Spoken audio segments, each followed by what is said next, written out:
को देखो, ये आपके सामने आ रहे हैं, बदन पर बोरा तो नहीं पहने, मर्यादा के लिए एक लंगोटी तो जरूर है, लेकिन इनको देखो आप। जल्दी चलो बच्चों, जल्दी से इनको देखिए आप। हमको ये दिखाना है आपको कि एक दिन की आवाज पर इस देश के लिए, देश के काम के लिए, देश की सुरक्षा के लिए, देश के न्याय के लिए, देश की व्यवस्था के लिए, काश्तकारों के लिए, कर्मचारी अधिकारियों के लिए, मजदूरों के लिए और छात्रों के लिए, सेठ और साहूकारों के लिए अगर 1 करोड़ बच्चे एक दिन की आवाज पर ये टाट पहन ले तो ये कोई साधारण और आसान काम नहीं है। तुमने इतनी बड़ी बड़ी ताकत लगा दी और 5000 को भी तुमने खतर और टोपी पैजामा धोती नहीं पहरा पाया और 1 करोड़ बच्चे टाट पहरे देश में घूम रहे। पहले तो लोगों ने सोचा था कि बाबा जी मजाक कर रहे होंगे। बाबा जी कोई किसी के साथ मजाक नहीं करते। इनको देखो अपनी आंखों से, बच्चे और बच्चियों बैठे रहो, वहीं से सब कुछ दिखाई देगा। क्यों घबराते हो? सब दृश्य दिखाई देगा पूरा का पूरा। तो रात अंधेरे में तो हो नहीं रहा, ये तो आपकी आंखों के सामने रोशनी में हो रहा। बड़े ध्यान से आप इनको देखें और हमारी बातों को चुपचाप शांति से सुने। कोई बोलेगा नहीं बैठाने वाला। अपनी अपनी आवाज को बंद रखो। इनको देख लीजिए आप,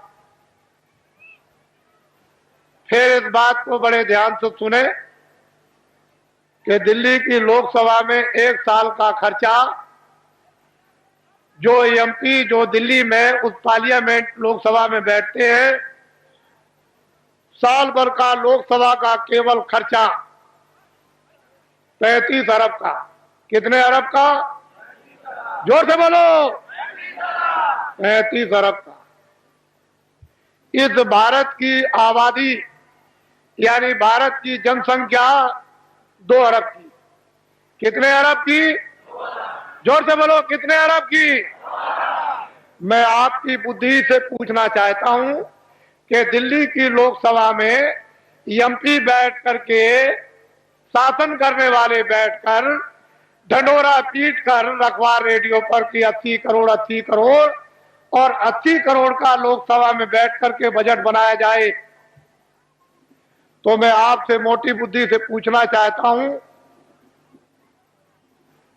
2 अरब की आबादी को पूरा पड़ जाएगा? और रेडियो पर आपने जो ढंढोरा पीट रखा है और जो नसबंदी और गर्भपात आपने जो कुछ भी करवाया और 4-4, 5-5 महीने के बच्चों को जो आपने गिरवा दिया, क्या ये हत्या नहीं है?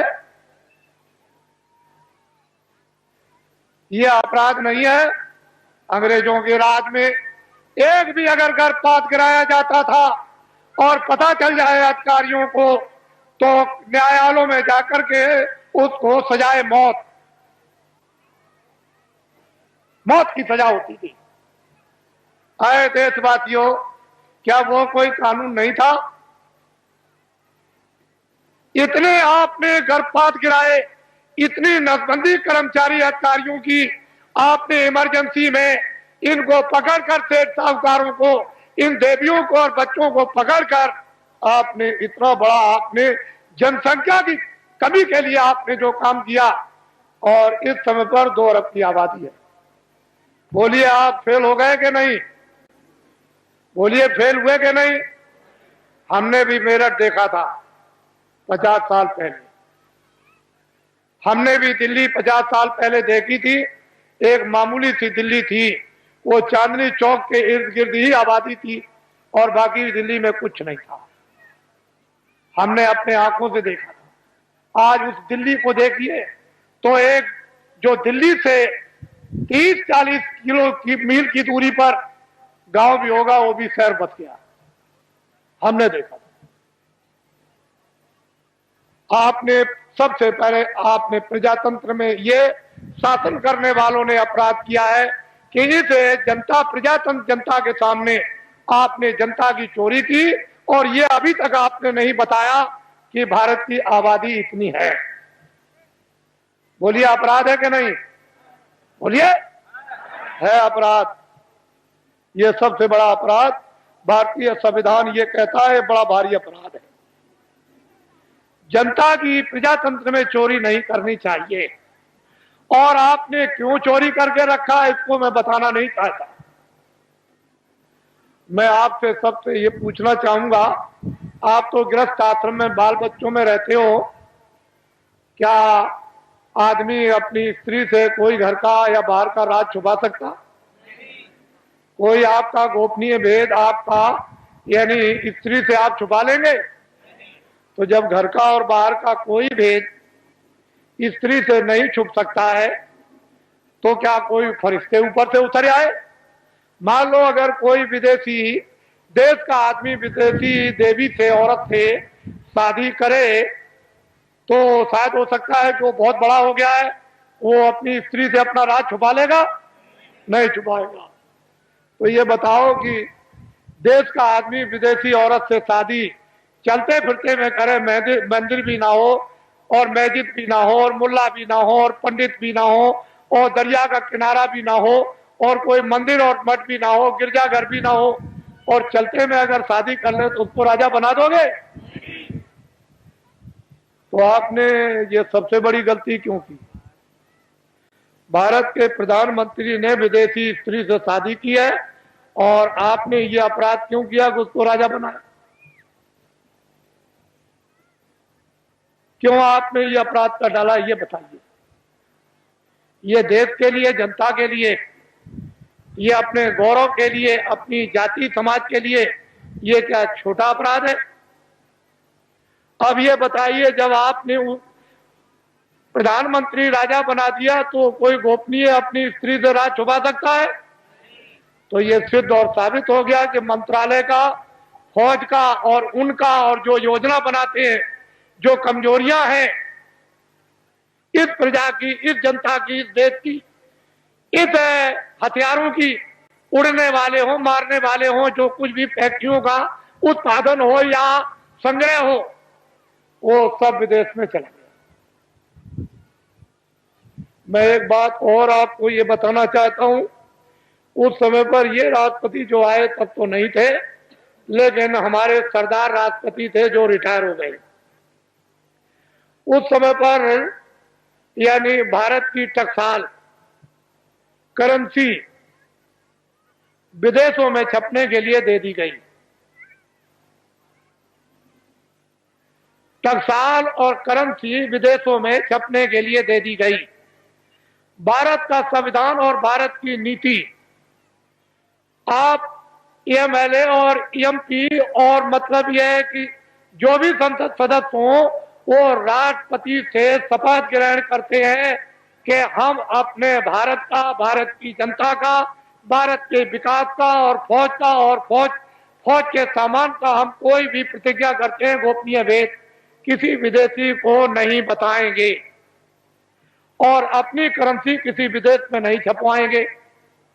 फिर राष्ट्रपति न्यायाधीश, जो मुख्य न्यायाधीश दिल्ली में रहते हैं सुप्रीम कोर्ट में, उनसे शपथ लेते हैं कि हम कोई भारत की जनता के खिलाफ यानी गोपनीय ऐसा राज ओपन नहीं करेंगे जिससे हमारे देश का और भारत की जनता का नुकसान हो जाए।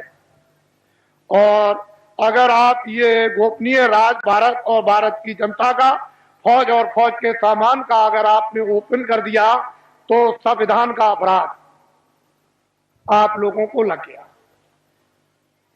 वो करेंसी टकसाल विदेशों में छपने लगी। मैं ये बताना चाहता हूं कि जो टकसाल, जो करेंसी विदेशों में रुपया छप रहा और छपवाया जा रहा और बताया जा रहा, क्या उस पर राष्ट्रपति के कोई हस्ताक्षर हुए?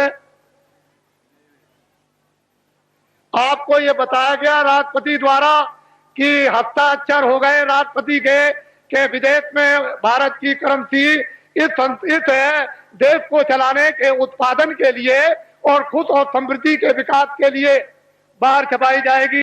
कोई राष्ट्रपति और उपराष्ट्रपति का कोई दस्तखत हुआ? आपने कभी सुना? तो आप क्या छत्री हो?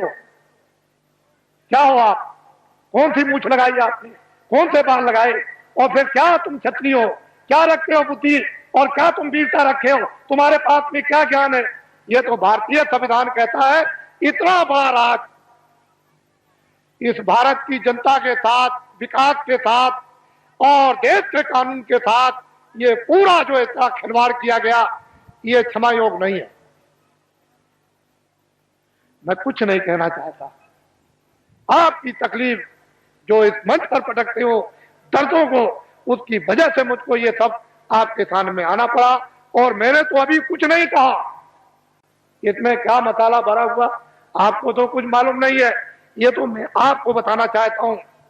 वो संसद सदस्य जिनको आपने चुन करके विधानसभाओं में और लोकसभा में भेजा, उन्होंने इस पर आलोचना क्यों नहीं की? वो तो ज्ञानी थे, वो तो तुम्हारे भेजे हुए थे, तुम्हारे नुमाइंदे थे कि तुम्हारी तरफ से, तुम्हारे देश की तरफ से